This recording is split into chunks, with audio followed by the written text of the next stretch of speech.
নমস্কার বন্ধুরা, আজ আমি আপনাদেরকে নতুন একটি বিষয় সম্পর্কে বলবো। বন্ধুরা, শাস্ত্র মতে মন্ত্রতন্ত্র যন্ত্র এই তিনটি, তাই আপনাদেরকে আজ আমি যন্ত্রের কথা বলবো। যন্ত্রের নির্মাণ ও ধারণবিধি এবং যন্ত্রের লাভ, যন্ত্র ব্যবহার করলে কী লাভ হতে পারে। বন্ধুরা, যন্ত্র কিভাবে নির্মাণ করতে হয় এবং কোন কোন কালি ব্যবহার করতে হয় এবং কোন কোন কলম দিয়ে লিখতে হয়, সে বিষয়ে আজ আমি আপনাদেরকে বলবো।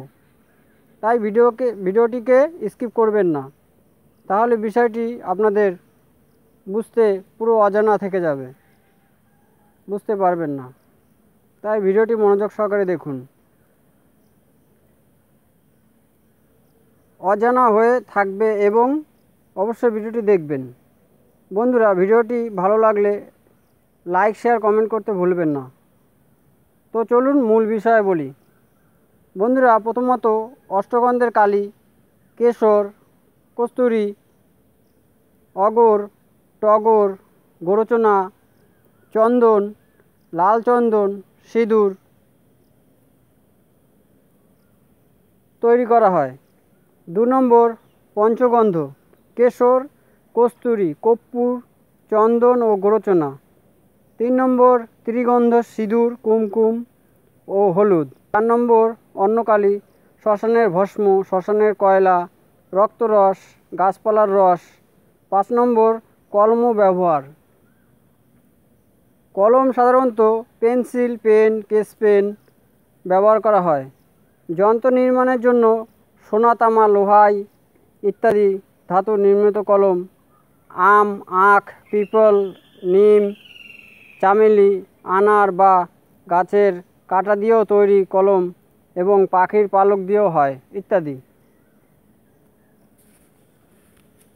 বন্ধুরা, শুভকর্মের জন্য রূপা বা সোনার কলম, সর্বকার্যসিদ্ধির জন্য বটগাছের কাঠের কলম, স্তম্ভন কার্যের জন্য বটগাছের কলম, বশীকরণের জন্য কুশের কলম প্রয়োগ করতে হবে। আকর্ষণের জন্য চামেলি বা আনার গাছের কলম।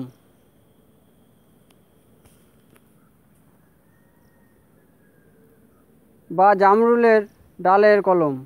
6 নম্বর ভূতপ্রেত নিবারণের জন্য পিপলের ডালের কলম। 7 নম্বর শত্রুনাশ বা মারণাদির জন্য লোহা হাড়ের বা নিম ডালের কলম। বন্ধুরা, ভিসা যন্ত্র নির্মাণের পূর্বে কিছু দরকারি কথা আপনাদের এই অবশ্যই জানা দরকার। ভিসা যন্ত্র নির্মাণ বিধি লেখার পূর্বে জানাই যে সব যন্ত্রের নির্মাতা হলেন স্বয়ং শিব। ভিসা যন্ত্রকে ভগবান শিবের প্রসাদের মান্যতা দিয়েই সৃষ্টি। তাই বন্ধুরা, এ বিষয়ে বহু কথা রচিত আছে। আজকে ভিডিওটি এ পর্যন্তই। সবাই ভালো থাকবেন। ধন্যবাদ।